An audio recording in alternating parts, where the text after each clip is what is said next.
Much for that introduction, Dr. Intizar. I will just share my screen.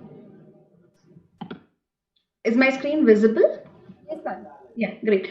So I'm just going to be spending the next 15 to 20 minutes covering a really challenging topic, that is newer insights in pediatric sarcoma. And I'm just going to try and kind of summarize what are the recent therapies that have happened in the near future, which have the recent past, I mean to say, which have actually changed our practice. So I'm going to be just talking about the changes in the diagnosis, risk stratification, systemic therapy, local therapy, and newer targeted agents as well. So there is one thing that I want to bring up right in the beginning, is that there was a WHO classification of the soft tissue sarcomas that just came up very recently. And for us as a pediatric oncologists, the take home from this revision is that Ewing sarcoma has been completely removed from the bone tumor chapter, and it has now been grouped under undifferentiated small round cell sarcomas of bone and soft tissue. So which goes on to say that somewhere we need to kind of molecularly characterize these sarcomas, because 85% of them will show the EWSR FLI1 fusions, with the rest showing the EWSR1 ERG fusions. So this is basically because there was a lot of confusion to the pathologist as well when they said small round blue cell tumors that encompassed a lot of tumors like rhabdomyosarcoma, neuroblastoma, small cell osteosarcomas, and so on. So with this, maybe we will have more molecular data as well with regards to what was probably not Ewing's before. So in the diagnostic evaluation, has anything changed? So this is something that we come across every day. Do we need to really do a bone marrow for all children? And there is a little bit of a difference of opinion between different centers. But generally, if you have a fusion negative pediatric RMS, and if you have no lymph node involvement, and of course the Paxo fusion, the Foxo fusion is negative, then the involvement of the bone marrow is seen to be in less than 1% cases. So in those situations, maybe you can actually forego doing a bone marrow evaluation.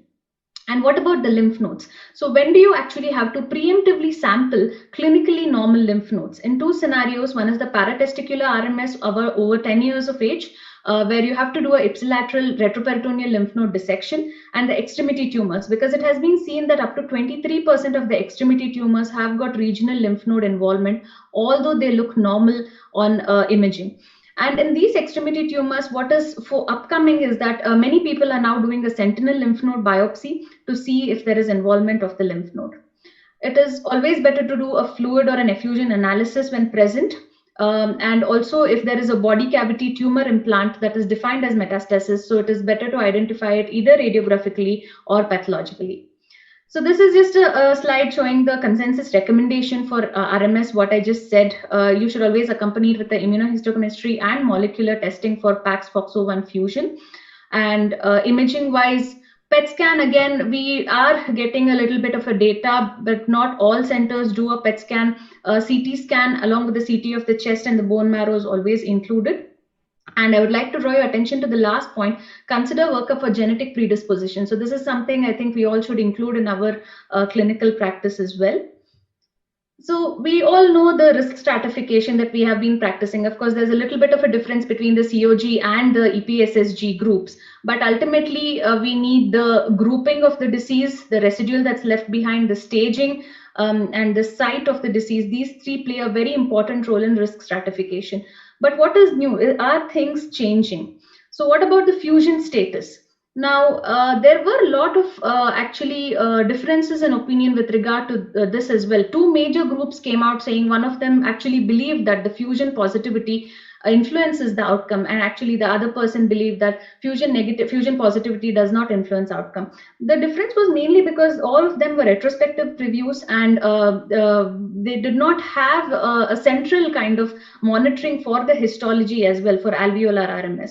But we are getting more and more data now of late that actually fusion positive RMS in the intermediate and the high risk groups have got a much worse outcome than fusion negative counterparts.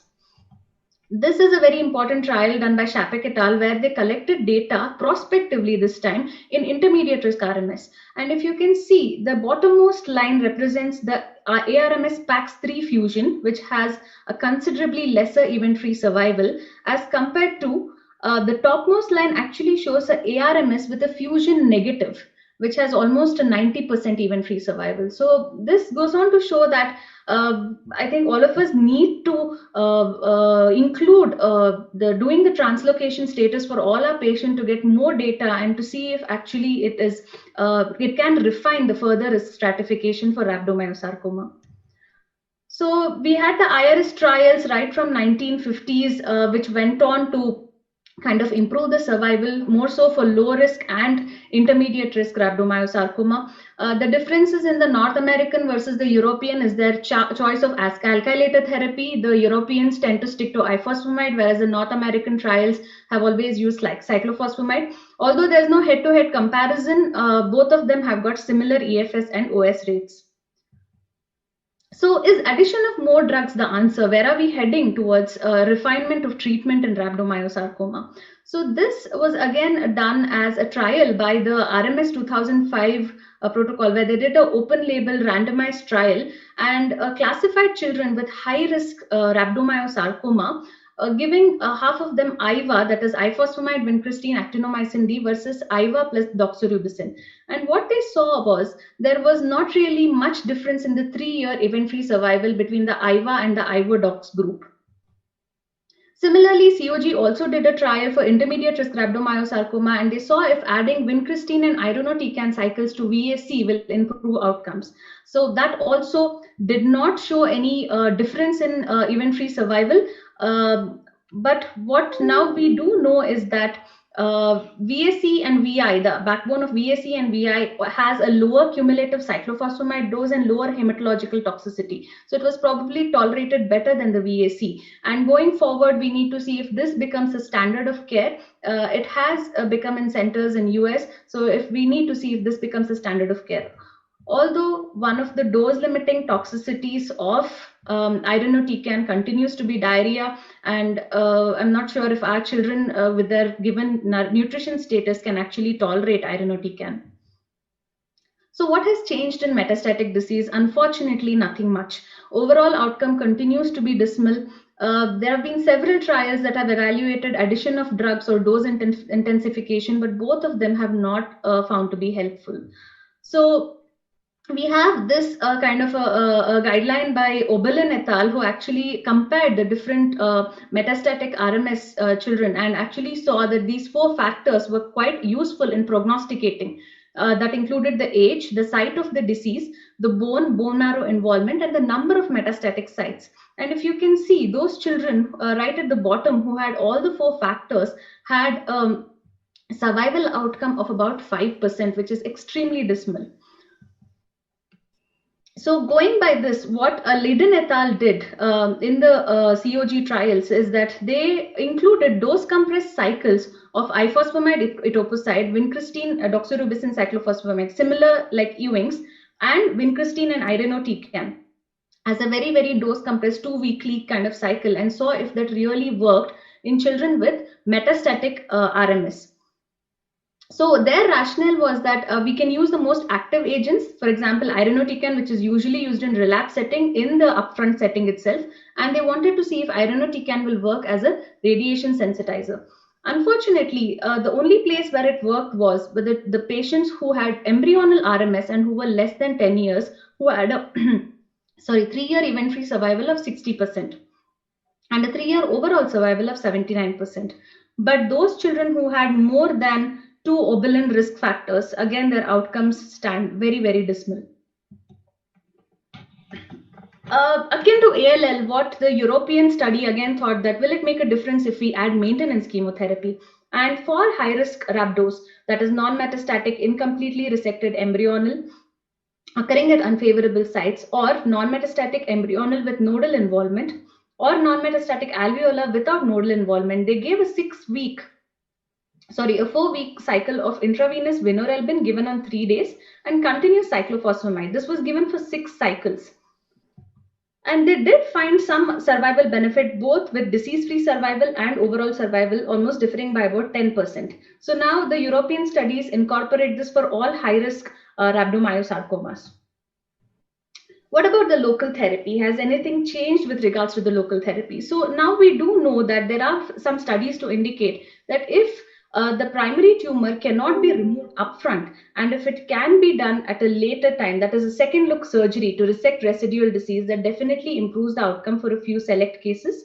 There is no advantage of biopsy over debulking in group 3 tumors. So extensive surgical debulking should not be attempted if you cannot remove it. And delayed primary excision, for example, after neoadjuvant chemotherapy and just before radiation, may actually help us to reduce the radiation dose in these children. With radiation, it's recommended for all except those who are completely resected fusion negative RMS. Radiation doses are, of course, based on the extent of resection, the fusion status, the nodal disease, the tumor site, and size. In incompletely resected or gross disease, we have 50.4 gray as the radiation dose. For orbital primaries, it's a little bit different. Usually 45 gray is used, but there is recent data to indicate that those orbital primaries who do not have a complete radiographic response may benefit with a higher dose of, say, 50 gray. There is also evidence for bulkier tumors, if they are more than 5 centimeters, may also benefit by an increasing radiation dose. Again, for lymph node involvement, this is very, very important. Dissecting all the lymph nodes is not a practical way forward, so it is important to include the regional lymph node basin during irradiation. Now we go on to relapsed RMS. Again, unfortunately, like metastatic RMS, nothing has changed dramatically for relapsed RMS. There was a trial in the COG study group itself where they wanted to try the molecularly targeted therapy along with cytotoxic chemotherapy. So this was a phase 2 trial where they compared bevacizumab versus temsirolimus with the cyclophosphamide vinorelbine backbone. And what they saw was some encouraging result that temsirolimus gave rise to much better EFS and OS, and also the objective responses were much better with temsirolimus arm as compared to cyclophosphamide and vinorelbine. So they are now progressing with a phase 3 trial with temsirolimus and a backbone of chemotherapy. This is the few preclinical targets that we have got in RMS. The ones that are actually being looked at are the IGF-1 receptor inhibitors, that's ganitumab, and we have got a few people working on the PARP inhibitors as well, olaparib, and the smoothen inhibitors, including vesmodegib. But something that has shown positive outcomes is the V inhibitors, that is the AZD1775, when used with chemotherapy, did show some positive outcomes. This is just a list of phase 1, phase 2 trials which are going on with different targeted agents and immunotherapeutic agents to see if they work in RMS. Now coming on to Ewing sarcoma. So since the time of its discovery by Sir James Ewing, there has been a lot of improvement in the overall survivals for Ewing sarcoma with the understanding of the disease, with the understanding of the importance of the local therapy. So we now know that we need to use various cyclical combination of doxorubicin, vincristine, cyclophosphamide, ifosfamide, etoposide, and dactinomycin. Now we know few prognostic factors and we can risk stratify them. However, the role of high-dose chemotherapy is still debated. For localized disease, we have managed to get to a point of 65 to 75% 5-year overall survival. But with metastatic disease, again, the survival is quite poor at 20 to 30%, except for those patients who have isolated pulmonary metastasis.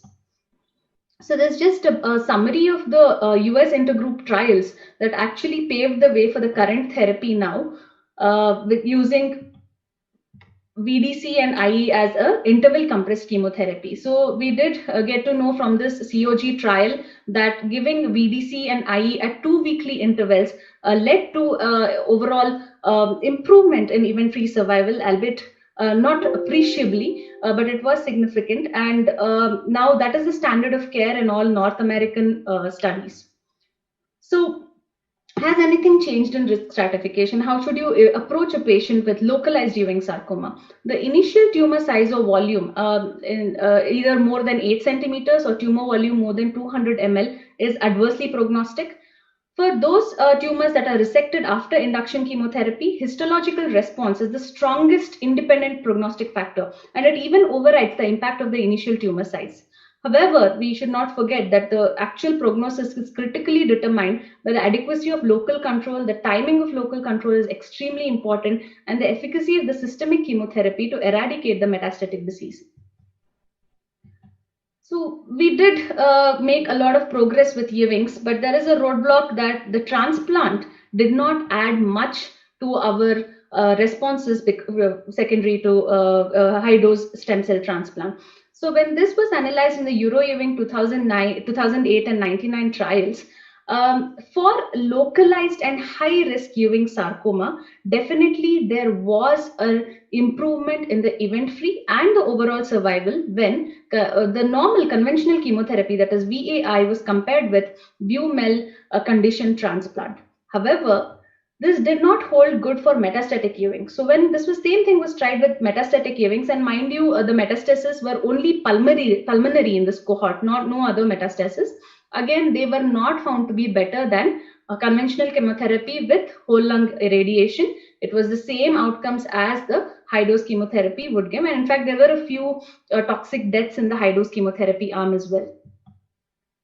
So what is the way forward? Again, should we do interval compression along with new agents? This is being tried as a phase 2 trial by COG, where they thought that, okay, let us add topotecan upfront. So they did a trial comprising of VTC, VDC, and IE, again at 2-week intervals. However, although this was only a feasibility phase 2 trial, they did not see much difference in the 5-year event-free survival, that is 79.6, as compared to the normal VDC IE arm. However, this is being investigated by the CUG as a phase 3 trial to see if there are any improvements. Local control in Ewing's, tumor resection whenever possible or whenever a wide resection with negative margins is feasible. Radiotherapy for inoperable lesions with a recommended dose of 54 to 55 gray, depending upon the site, of course, with a 2 centimeter security margins. It is very important to include the scar from the biopsy, otherwise it will be a site for local recurrence. Postoperative radiation, again, this is a debated topic. Many people give postoperative radiation for positive margins. It has shown to improve outcomes. The European group also gives radiation to completely resected tumors with poor histological response, and this has shown to actually improve outcomes. For recurring disease, however, even after a localized relapse, the long-term survivals are extremely poor and even worse for distant relapse. For prognostication purposes, the disease-free interval between the diagnosis and the first relapse is the most important prognostic factor. Those children who are known to relapse after 2 years of completion are seen to have a 30% event-free survival as compared to a dismal 7% for those who relapse earlier than 2 years. Site of recurrence, of course, quite logically, metastatic recurrence is associated with a worse outcome.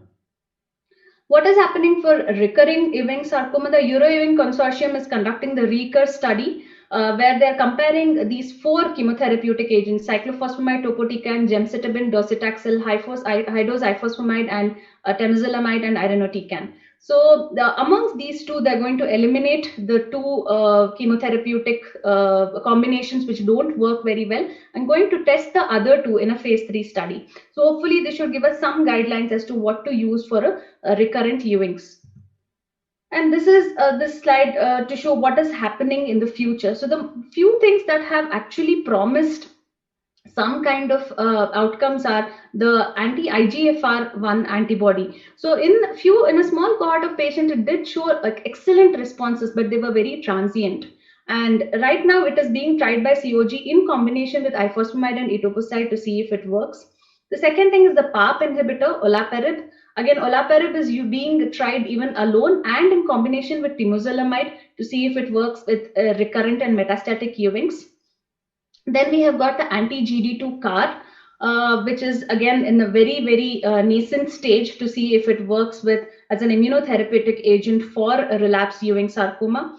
For the tumor microenvironment, there are 2 very important agents. That's the bevacizumab, the anti-VEGFR, which is being tried to interrupt the tumor microenvironment and thus cause remission, and zoledronic acid. Both in the Euro-Ewing trials, 2012 and 2008, it is being tried in a randomized fashion to see if it has any positive role in the outcome of the tumor. This is for me. Thank you. If there are any questions, I'm happy to take them. Thanks, Dr. Vasudha, for that comprehensive presentation. I don't see any questions in the chat box. Most of the questions will be asked in the chat box, right? Yes, or yes. people can ask. Yeah. So chat box, there is nothing. but we Actually, have I about. have a question for Dr. Nehal. I mean, when I was just preparing, there are some literatures that indicate what is the role of pre-operative radiation for both Ewing sarcoma and rhabdomyosarcoma. Is there any kind of evidence to give pre-operative radiation? So though there are some groups that kind of offer pre-operative radiation to Ewing sarcoma and RMS, uh, we at our institute haven't practiced. Essentially, Ewing sarcoma and RMS, they are both pretty chemosensitive tumors. And if at all you aim to achieve significant response, that response is attained with chemotherapy.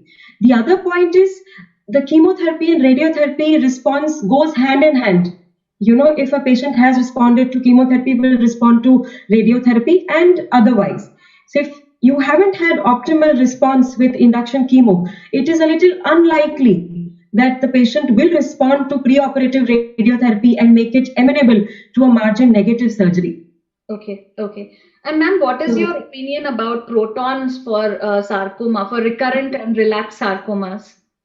So, yes, it's pediatric population, young adults. So, proton does have a role, but we need to understand that in terms of biological equivalence of radiotherapy, protons are similar to photons that we use daily. So, the only advantage will not be in terms of control. The advantage will be in terms of acute and late side effects. Because of the Bragg peak, the spill of the protons will be much less in adjacent normal tissues as compared to photons. But the other thing is, we presented our dose escalation study in Ewing sarcoma last year in SIOP, which showed significant benefit with high doses, and the doses that we used in the escalated downward was 70 gray. And if you use 70 gray, at times it becomes a little difficult, especially in axial tumors, to offer that kind of dose. So proton may have a benefit in terms of escalating the dose in Ewings. And there is some data coming up in escalating doses in RMS also, where there is significant residual tumors post-chemotherapy. Though we still haven't incorporated that in our practice, but I think not just late side effect, acute side effect, but also in terms of escalating the radiotherapy doses, protons will have an impact. Another point that I would like to emphasize on Ewings, that post-Euro Ewings data when it came, we realized the importance of local control. Patients who had local failures had significantly, reduced outcomes, very inferior outcomes. So we need to optimize local control. So in Ewings, especially when there is significant residual disease, we should be, we should give full doses. We should do our contouring properly. We should think of escalating the doses. We should, if we escalate doses, we know that the side effects would be more. So we should do more of adaptive radiotherapy, reduce our volumes if the patient shows response. So I think all these things are very important in our daily routine practice. And for pelvic Ewings, would you recommend surgery plus radiation? Because there are a few papers that did not find, improved outcomes with that approach. But they have a high risk of local failure. So should we be doing something more aggressive? So there are certain institutes that are giving radiotherapy to all pelvic tumors, post-operative radiotherapy. But this question of adjuvant radiotherapy in Ewing sarcoma, it's a very difficult question to answer. If you dig into literature, if you have, 10 papers in support of RT, there would be 10 papers who have not shown any benefit with RT. So, I must tell you that this question should be discussed in the joint clinics, wherein you discuss the pros and cons of adding adjuvant radiotherapy. This is exactly what we do in our institute. Every single patient for adjuvant radiotherapy is discussed in the bone and soft tissue and the pediatric solid tumor DMG. So I'll tell you how we decide whether this patient needs adjuvant RT or not. Margin positive is a no-brainer. You have to give RT. Now comes the response. Some papers have taken 90%, some papers have taken 95%, and the paper from TMH, the cutoff was 99%. So any residual tumor or any viable tumor is an indication of RT. Then there are certain soft criteria, a large soft tissue mass. We know that the local control would not be that much. Another soft criteria at times we do frequently seen with PNET is fracture at the time of presentation. We know that there has been significant contamination. So even if there is 100% response, even if margins are negative, we know that the fields are contaminated and there would be some microscopic residual disease somewhere that if you add radiotherapy would help. Another soft criteria is if a patient has had multiple biopsies or an open biopsy, you know that these tumors are at higher risk, and obviously recurrent tumors. Correct. That we see a lot in our Indian setting. Yeah. Exactly. So we cannot undermine these. Local control is of imperative importance in our setting because our salvage rates are not that good. And there was one more thing I just forgot. Sorry, I forgot. There was. I will just ask the question to Dr. Intezar meanwhile. So, in your experience at your institute for pulmonary metastasis, are you routinely doing a metastatectomy? You are asking about Ewing's? Ewing's or even osteosarcoma, actually, for that matter. Okay, for osteos, it will be metastatectomy because osteos are not usually radiosensitive, and that is what we would do. In Ewing's, as Dr. Nihal mentioned, usually they are very chemosensitive tumors. So, for example, you start treatment for a metastatic Ewing's with, say, a couple of pulmonary nodules. Usually, if the primary tumor responds and then the lung nodules also disappear, that is how we generally come across. But in case of relapse setting where patients present with, say, pulmonary metastasis in relapse setting, then Ewing's is a systemic disease, and just addressing the lung nodules by surgery or radiation is not going to solve your problem. You will have to subject it to some kind of systemic treatment. And your extensive review and your talk just showed that even after 30 to 40 years of lot of hard work is going on. When you actually asked me to chair this session, last couple of days, I have also been trying to review what is the literature on neuro insights in management of sarcomas, RMS, and Ewing's. So a lot of work has been done in the last 30 to 40 years. You can see so many papers, phase 1, phase 2, phase 3. But ultimately, the bottom line is still we are stuck with where we were about a couple of decades ago. Yes. For both localized Ewing's and rhabdos, with decent chemotherapy, all of us know the chemotherapy backbone, good local treatment, outcomes are good. But for those who are metastatic, outcomes still continue to remain dismal. And those who relapse, unfortunately, in spite of all the strategies you want to try, overall the outcomes are dismal. Even transplant has not added much benefit to both Ewing's and rhabdos. And the newer drugs, like you mentioned, bevacizumab and temsirolimus in rhabdos. I have used temsirolimus in a couple of rhabdos who have come to me post relapse of auto HSCT done elsewhere. 3 lines of chemotherapy, radiation twice surgery, and have finished transplant also, and they still want to go for active treatment. Dr. Nihal, I mean, you want to sit with them for hours together and try to convince them that there is nothing you can do beyond this, but they still want to go. Then I have given temsirolimus to them. There are a couple of patients we have used pazopanib. And in multiply relapsed Ewing's, we have gone on to use pazopanib and many other drugs, more in a palliative setting when the families just don't want to stop. Otherwise, generally, any rhabdo or Ewing's, when they come with relapse, especially early relapse, like you mentioned, within first 2 years, majority of the time they are not long-term salvageable. Yes. And palliative treatment is one of the options you need to discuss at that time. But at times you end up giving active treatment for which there are no clear-cut answers even today. Thank you for that, Dr. Intezar. Dr. Nihal, do you want to make a comment? Yeah, no, the point that I was adding at that time, which I forgot, it just occurred to me. So age and the location is also very important when we plan adjuvant radiotherapy. So if the same tumor size, same response is in a 6-year-old at a location which is closer to a joint, we would tilt towards not giving adjuvant radiotherapy vis-a-vis in a patient who's older and far from the joint. And Dr. Mehendee, I must say, very interesting points you have put forward. And Dr. Vasudha, it was a wonderful talk. I must thank you for inviting me. And since morning, in fact, we have had some very interesting topics, very impressive line of speakers, and wonderful discussions. Thank you. It's Thank you so much. Thank you so much. Thank you for your valuable inputs, Dr. Intizar and Dr. Nehal.